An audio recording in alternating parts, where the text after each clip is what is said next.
Bonjour à tous, nous sommes ravis de vous faire cette présentation dans le cadre de l'événement organisé par la WNF.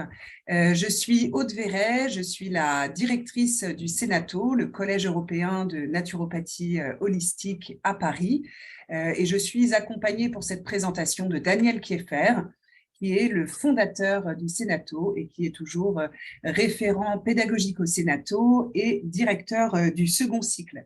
Donc, nous allons vous parler aujourd'hui de l'histoire de la naturopathie, de la recherche et de l'environnement juridique en Europe. Donc, je passe la parole à Daniel Kieffer pour la première partie de cette présentation. Eh bien, merci Aude. Bonjour à tous et bonjour à toutes. Deux mots d'histoire, parce qu'on pourrait bien évidemment passer toute une journée sur l'histoire de notre beau métier. Vous savez que nos racines appartiennent à la fois à l'humorisme, comme disait Hippocrate, la science du terrain, et au vitalisme, notre philosophie, qui fait tellement confiance à la vie et aux principes de régénérescence et d'auto-guérison. Et il se trouve que derrière ces concepts fondamentaux, on va retrouver des racines très anciennes en Europe de l'Ouest avec le monde celte, qui d'ailleurs nous a très tôt donné des leçons de médecine environnementale, écologique, avant l'heure. Chez les Sumériens, il y a 3, 4, 6 000 ans, qui avaient déjà une approche corps, âme, esprit tout à fait pertinente. Avec Hippocrate, bien évidemment, pour lequel le docteur Paul Carton a repris quasiment tout le corpus et l'a adapté, ajusté pour ce qui s'appelait à l'époque les médecines naturelles en France et puis en Europe. La médecine Unani, qui est un petit peu moins connue, qui fait la synthèse, c'est vrai, des médecines à la fois perses, indiennes et arabes, et dont on retiendra surtout l'impact en termes de galénique, de préparation de plantes notamment. Le monde essénien, il y a 2000 ans, qui est comme l'impulsion à ce qu'on appelle aujourd'hui le courant de l'alimentation vivante. Et puis, même du côté d'Hermès Trismégiste, en Grèce et chez les Égyptiens, le courant qui aurait nourri l'alchimie, l'anthroposophie de Rudolf Steiner et même l'homéopathie. À partir de là, on a des courants anglo-saxons et latins qui ont été générés. J'essaie de passer ma diapo. Voilà.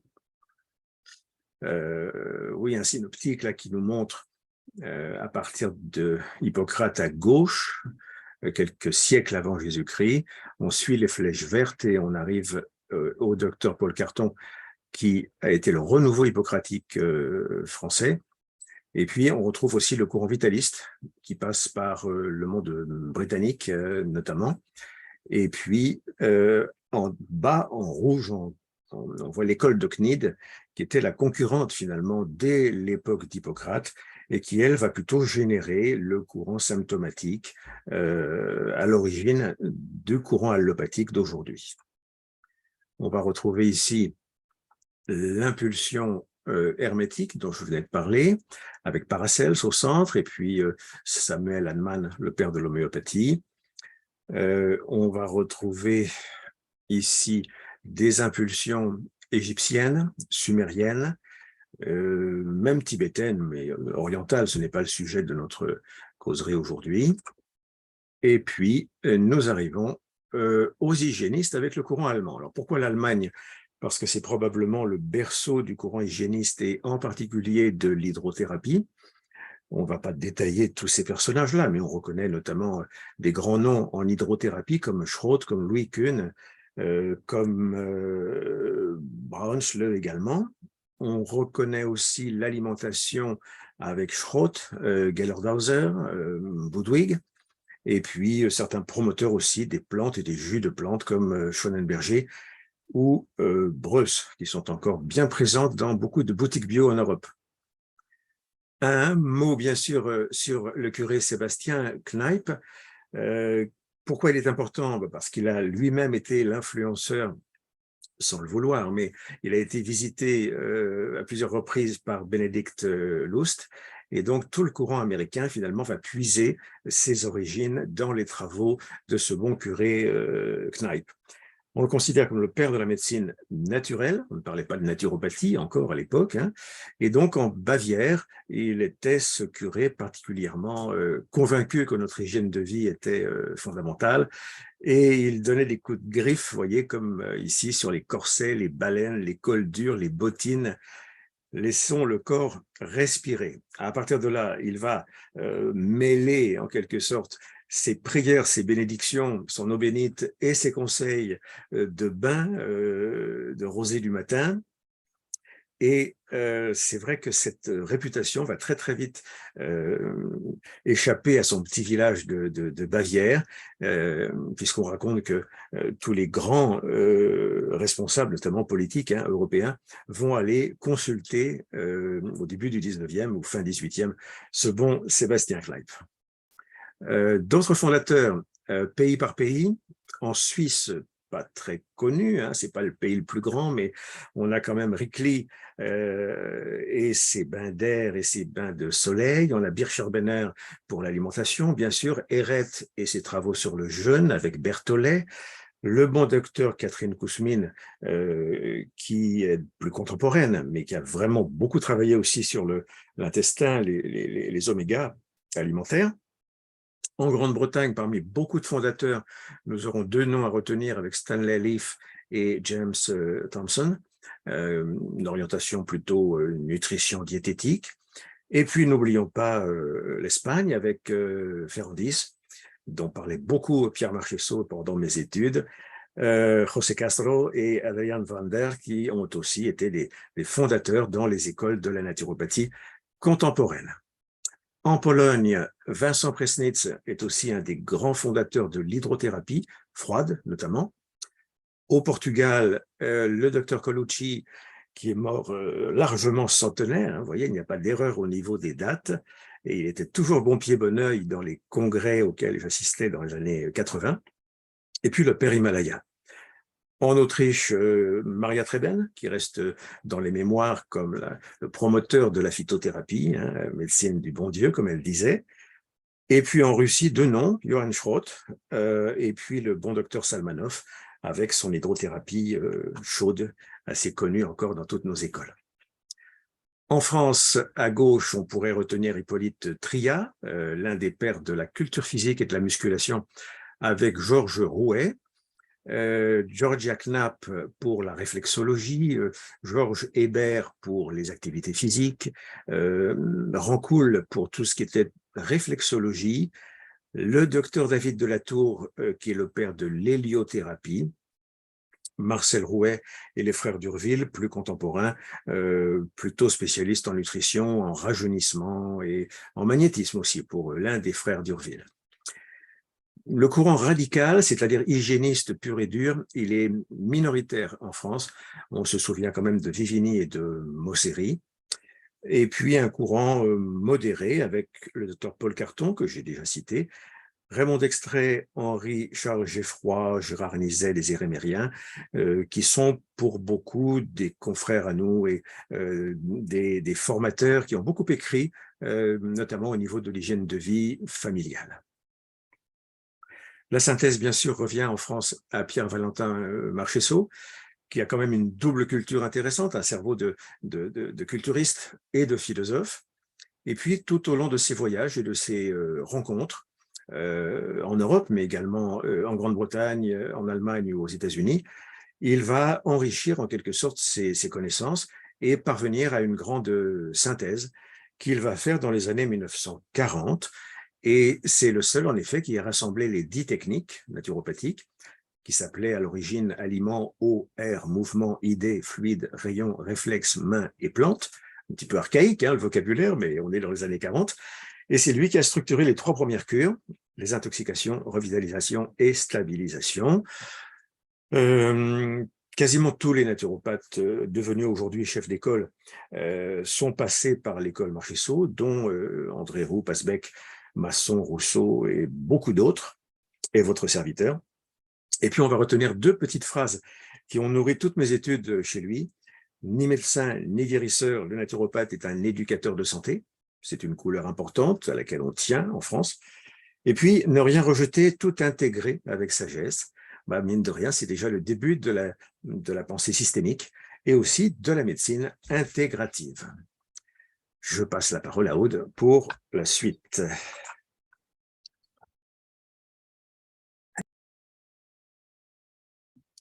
Alors, quand on voit cette diversité des origines de la naturopathie, on n'est pas étonné d'aboutir en Europe, mais le paysage mondial donnerait un peu le même résultat, à des approches aujourd'hui de la naturopathie assez diversifiées.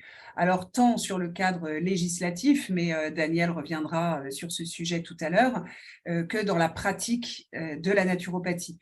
Donc, c'est vrai que la synthèse qui a été réalisée par Pierre-Valentin Marchessault en France a donné lieu à une naturopathie assez diversifiée dans l'approche et dans les techniques utilisées dans le paysage français. Donc, on est le fruit d'un courant hygiéniste, mais vous voyez de multiples facettes. Ça peut être aussi bien l'hydrothérapie, les techniques physiques, l'alimentation.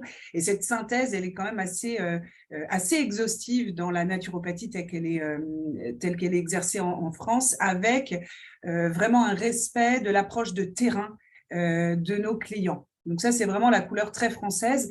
Et d'ailleurs, Daniel, la synthèse que toi, tu apportes ensuite par tes propres travaux, vient un peu enfoncer le clou dans cette approche de la naturopathie de terrain, avec cette vision très holistique de l'individu. Ce n'est pas forcément la naturopathie telle qu'elle est pratiquée dans tous les pays.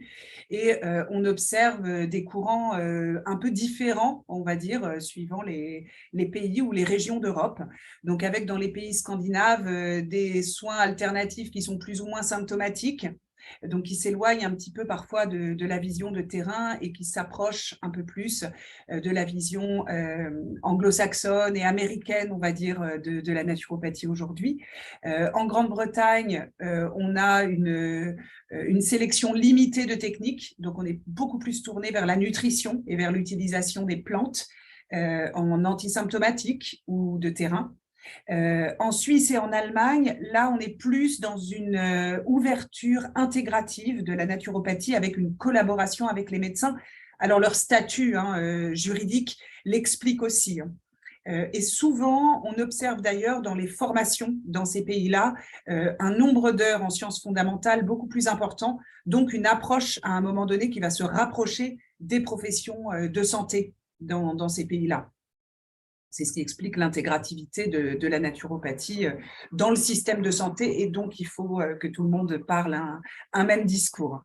Et dans les pays latins, là, on est plus sur une hygiène préventive. Donc, c'est exactement l'approche qu'on va retrouver en France, dont vous a parlé Daniel tout à l'heure, et qui va s'apparenter aussi à ce qui va se faire en Italie, en Espagne, etc. Voilà. Alors, je cherche à changer de slide. Merci. Alors, en ce qui concerne la recherche, évidemment, il y a beaucoup à faire, et c'est ce qui serait intéressant, c'est quand on voit justement les approches différentes de la naturopathie, travailler ensemble autour de la recherche pourrait donner justement un paysage très riche. Pour autant, c'est un peu l'inverse qui se passe. C'est que finalement, comme chaque pays a effectué sa propre synthèse de la naturopathie et que toutes les naturopathies ne sont pas exactement les mêmes, on s'aperçoit finalement qu'il y a un grand manque de coordination, voire de coopération scientifique entre les nations, et que on a assez peu de travaux communs qui sont réalisés, et que quand il y a des recherches qui sont faites, elles sont assez locales, et il y a assez peu de coopération à un niveau plus large, et en tout cas à un niveau européen. La recherche aujourd'hui, c'est une recherche essentiellement scientifique, donc qui est réalisée par les scientifiques, pour les scientifiques, et donc selon le référentiel scientifique. Donc, on se retrouve avec des travaux réalisés sur un modèle antisymptomatique. Donc, telle huile essentielle dans tel cadre va éventuellement être objectivée par une étude scientifique. Mais ce qui serait intéressant, c'est d'avoir une approche terrain, en fait, de ces recherches et de ces études pour pouvoir démontrer les bénéfices de l'approche naturopathique de terrain. Donc, ce qu'il faudrait pour cela, c'est changer de méthodologie à la recherche et collaborer ensemble sur un mode naturopathique, c'est-à-dire vraiment parler plus d'études de bien-être pour objectiver les bénéfices des cures en naturopathie, par exemple. Voilà. Et ce qui serait intéressant, c'est de faire coopérer les différents pays et les différentes techniques naturopathiques. Il y a un certain nombre de centres de naturopathie qui travaillent avec différentes techniques et ce serait intéressant de voir un petit peu les résultats qui pourraient en sortir. Mais pour ça, ça demanderait vraiment une approche globale. L'impact des cures étant probablement ce qui serait le plus intéressant à objectiver dans le cadre de la recherche. Alors aujourd'hui, on a quand même un certain nombre de ressources, mais ça va rejoindre ce qu'on disait tout à l'heure. Ce sont des banques de données internationales de recherche dans lequel on va retrouver des recherches mondiales, mais notamment européennes. C'est là qu'on va retrouver tous les fruits des études européennes, mais qui sont pour leur grande majorité des études médicales, des études scientifiques, qui pour un certain nombre sont très intéressantes et viennent vraiment objectiver les techniques naturopathiques. Donc, ce serait vraiment intéressant d'aller creuser plus dans ces banques de données. Alors, au-delà de ces banques de données internationales, on va retrouver aussi des banques de données extrêmement locales. Prenons l'exemple du Sénato, par exemple. Nous avons une banque de données qui est en fait tous les mémoires qui sont réalisés par les étudiants en fin de cursus depuis une trentaine d'années, quasiment depuis la création du Sénato, et qui sont pour un certain nombre des compilations et des synthèses d'études scientifiques autour de sujets qui touchent la naturopathie directement. Je pense notamment à un mémoire qui a été réalisé récemment sur le sauna et les bienfaits pour la santé, ou d'autres qui sont autour de différents régimes alimentaires en fonction de différents terrains. Et on a des résultats qui sont vraiment extrêmement intéressants. Et ce serait intéressant d'arriver à travailler avec d'autres organismes qui font également ces compilations d'études pour réussir à mettre en valeur finalement les résultats des techniques proposées par les naturopathes. Alors, quand on parle de changer de méthodologie, il y a plusieurs choses à voir. Il y a la méthodologie qui permettrait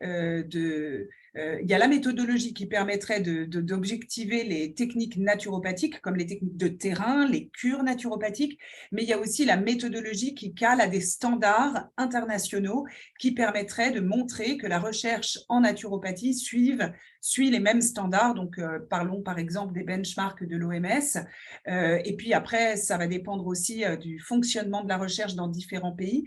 Donc, est-ce qu'une commission européenne pourrait être intéressante pour discuter justement des méthodologies dans différents pays? Alors, même si la santé reste souveraine dans chacun des pays en Europe, la recherche pourrait être centralisée par une institution à un niveau européen et ensuite pourrait être repris par des institutions locales dans les différents pays pour avoir un maximum de résultats, de données, et pour pouvoir ensuite, à un niveau européen, présenter une recherche de la naturopathie.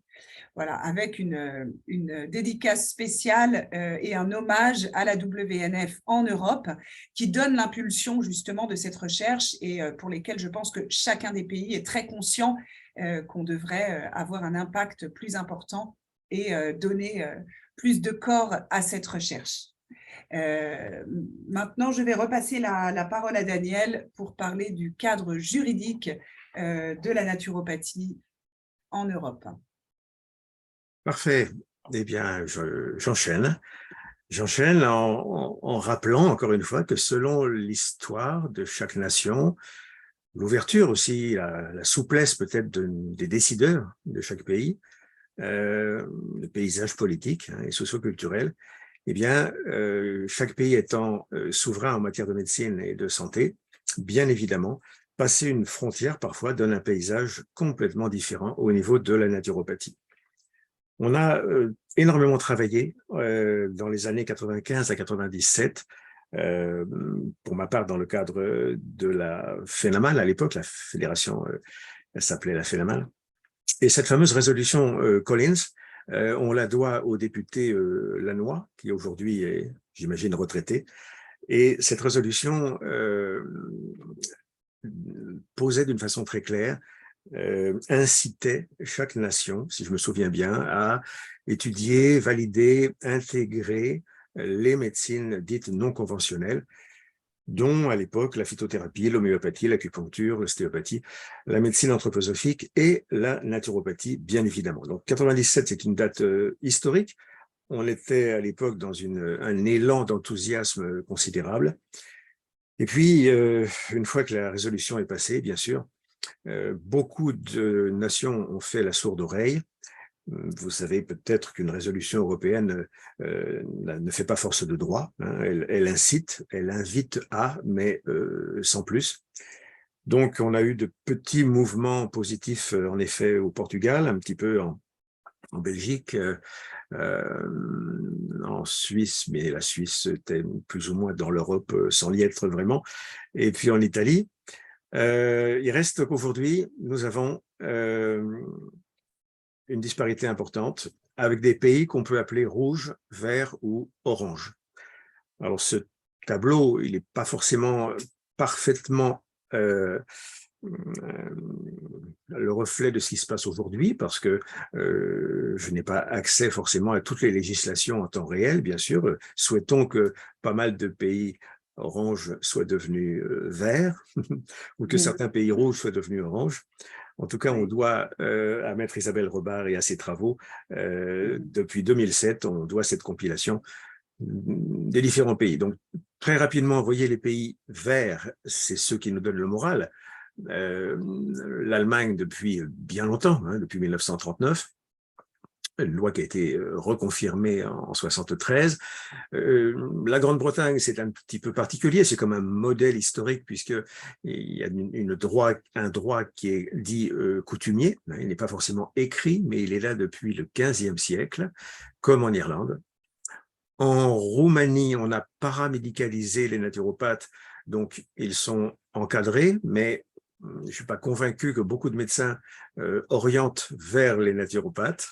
C'est une certaine façon de les assimiler ou de les neutraliser, les pauvres. En Norvège et en Suède, comme tous les pays nordiques, tout est libre et encadré. Danemark. La Hongrie a un début d'intégration depuis 1997. La Suisse, avec une votation célèbre de 2009 puis 2012, délivre aujourd'hui des diplômes fédéraux de naturopathes d'un grand sérieux. Le Portugal aussi, et Dieu sait si j'ai suivi cette aventure de près avec mon homologue Manuel Branco. Une loi de 2003, validée 2006, les décrets sont venus qu'en 2015. En tout cas, aujourd'hui, les naturopathes ont un véritable droit de cité, comme aux Pays-Bas. Les pays oranges, c'est toujours délicat d'en parler parce qu'on reste optimiste, mais ça veut dire que le combat est réel. En Espagne, il y avait eu une reconnaissance par les ministères des Finances et du Travail dès 1997, qui a été plus ou moins remise en cause, je crois. Les fédérations sont puissantes, hommage à la FENACO notamment, qui nous aide dans cette présentation aujourd'hui. En Grèce, la profession, la terre d'Hippocrate quand même, elle se structure tout doucement depuis 92. Il y a une tradition, je dirais, de médecine populaire, d'herboristes et de guérisseurs qui rend les praticiens assez tranquilles, mais il n'y a pas de cadre, hélas. Italie, en haut à gauche, une ouverture dans beaucoup de régions du Nord. C'est eux d'ailleurs qui ont donné l'impulsion pour la création des benchmarks de l'OMS en 2013. C'était l'impulsion des groupes italiens, bravo. Et puis la Belgique, qui galère aussi pour obtenir sa loi cadre, même s'il y a une relative évolution depuis 2002. En France, vous voyez tout en bas, nous confirmons que nous sommes dans un vide juridique relativement confortable. Et puis on voit des vagues, des coups de griffe qui arrivent de temps en temps. Là, c'est le cas depuis quelques mois en France. La profession est très souvent amalgamée avec des dérives sectaires, avec des manipulations mentales, avec de la charlatanerie. Je sais que quand on est hors de France, on a beaucoup de mal à comprendre ce contexte. Mais voilà, c'est notre histoire. Vide juridique, coexistence donc plus ou moins pacifique avec quelques naturothérapeutes, médecins, qui avaient été formés dans le cadre de la fac de Bobigny dès les années 80. Et puis, les deux pays rouges qui restent aujourd'hui bien difficiles à faire bouger, c'est l'Autriche, où la médecine allopathique a la main mise sur toutes les pratiques, naturelles ou pas, un peu comme au Luxembourg, où il n'y a quasiment pas de praticiens, et tout est encore assez fermé. Voilà pour le paysage européen. Bien sûr, ce qui nous ferait rêver, ce serait une modélisation européenne à taille européenne, parce qu'on n'est pas là non plus pour imiter les Nations Unies, les États-Unis, pardon. Mais l'idée, c'est de coopérer d'une façon intelligente entre médecins et non-médecins, dans le respect des différences et dans le respect des compétences et des limites de chacun. Vous savez que dans le monde aujourd'hui, le Canada anglais et pratiquement la moitié des États-Unis, 25 États, sont complètement encadrent parfaitement bien les praticiens. On peut dire que c'est la même chose pour les millions de personnes qui consultent en Chine et en Inde. En Inde, il y a même un ministère dédié à la naturopathie et au yoga. Et dans les hôpitaux, il y a un partenariat tout à fait serein entre les médecins traditionnels, les praticiens acupuncteurs par exemple, ou les praticiens de l'Ayurveda, et les médecins institutionnels. Travaux en cours en Australie, en Nouvelle-Zélande. L'Europe, bon, le processus est beaucoup moins enthousiaste, on l'a vu, sauf dans quelques nations. Et en France, ça reste notre objectif. Voilà, je pense qu'on a fait le tour dans le timing imparti. Il nous reste à vous remercier encore une fois, à la fois Merci. nos amis de la FENACO et de la WNF. Merci. Bon courage à tous et à toutes.